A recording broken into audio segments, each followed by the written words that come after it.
Hello, welcome back to our YouTube channel. ഇന്ന് ഞാൻ cauliflower കൊണ്ടുള്ള റെസിപ്പിയാണ് ചെയ്യാൻ പോകുന്നത്. വീഡിയോയിലേക്ക് കിടക്കുന്നതിന് മുമ്പായിട്ട് ആരെങ്കിലും നമ്മുടെ ചാനൽ പുതുതായി കാണുന്നുണ്ടെങ്കിൽ ദയവായി സബ്സ്ക്രൈബ് ചെയ്തതിന് സപ്പോർട്ട് ചെയ്യണേ. അപ്പം നമുക്ക് കോളിഫ്ലവർ കറി എങ്ങനെയാണ് തയ്യാറാക്കുന്നത് നോക്കാം.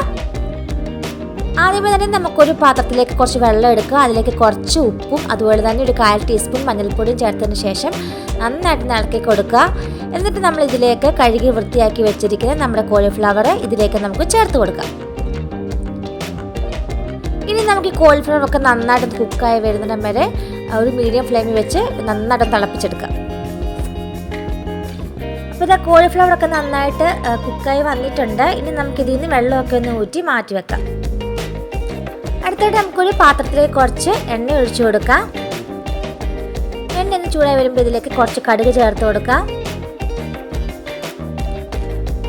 കടുക് ഒന്ന് പൊട്ടി വരുമ്പോൾ ഇതിലേക്ക് നമുക്ക് കുറച്ച് കറിവേപ്പില ഇട്ട് കൊടുക്കാം.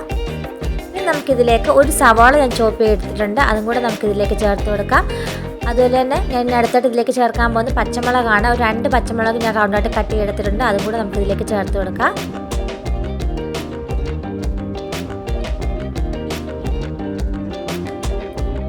സവാളയൊക്കെ ഒന്ന് പെട്ടെന്ന് വഴന്ന് കിട്ടാൻ വേണ്ടി നമുക്ക് ആവശ്യത്തിന് വേണ്ട ഉപ്പും കൂടെ ചേർത്ത് കൊടുത്ത് ഈ സവാള ഒന്ന് വഴന്ന് വരുന്നതിന് വേണ്ടി നമുക്കൊന്ന് ഇളക്കി കൊടുക്കാം.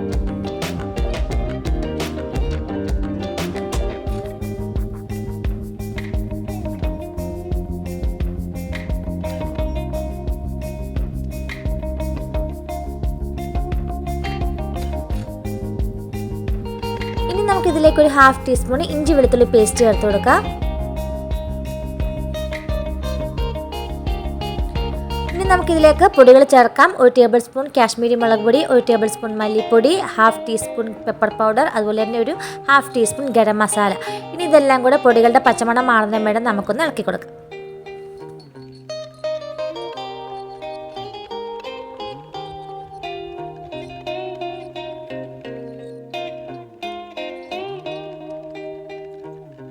പൊടികളുടെ പച്ചമണമൊക്കെ മാറി വന്നിട്ടുണ്ട്. അടുത്തായിട്ട് നമ്മൾ ഇതിലേക്ക് തക്കാളിയാണ് ചേർക്കാൻ പോകുന്നത്. ഒരു തക്കാളി ഞാൻ ചോപ്പ് ചെയ്തെടുത്തിട്ടുണ്ട്, അത് നമ്മൾ ഇതിലേക്ക് ചേർത്ത് കൊടുക്കാം.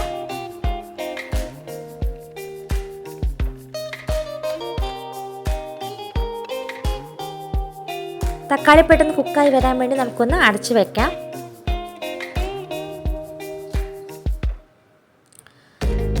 അത് തക്കാളിയൊക്കെ നന്നായിട്ട് കുക്കായി വന്നിട്ടുണ്ട്, എണ്ണയൊക്കെ തെളിഞ്ഞ് വന്നിട്ടുണ്ട്.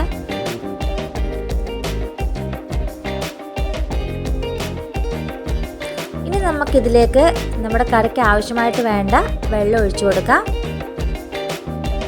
എല്ലാം കൂടെ നന്നായിട്ട് ഇളക്കി യോജിപ്പിക്കുക. ഉപ്പൊക്കെ വേണമെങ്കിൽ ഉപ്പ് ചേർത്ത് കൊടുക്കാം. ഇനി നമ്മുടെ ഗ്രേവി ഒന്ന് തിളച്ച് വരണം.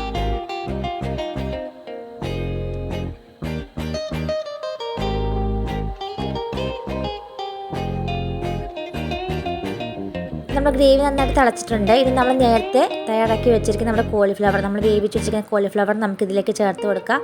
ഇനി നന്നായിട്ടൊന്ന് ഇളക്കി യോജിപ്പിച്ചതിന് ശേഷം നമുക്കിതൊന്ന് അടച്ച് വെച്ചിട്ട് കുറച്ച് നേരം ഒന്ന് കുക്ക് ചെയ്യണം. അതായത് ആ ഗ്രേവിയൊക്കെ കോളിഫ്ലവറിലേക്ക് ഒന്ന് പിടിക്കാൻ വേണ്ടിയിട്ട്, ഗ്രേവിയിലെ മസാലയൊക്കെ കോളിഫ്ലവറിലേക്ക് പിടിക്കാൻ വേണ്ടി നമുക്കൊന്ന് അടച്ച് വെച്ചിട്ടൊന്ന് കുക്ക് ചെയ്യാം.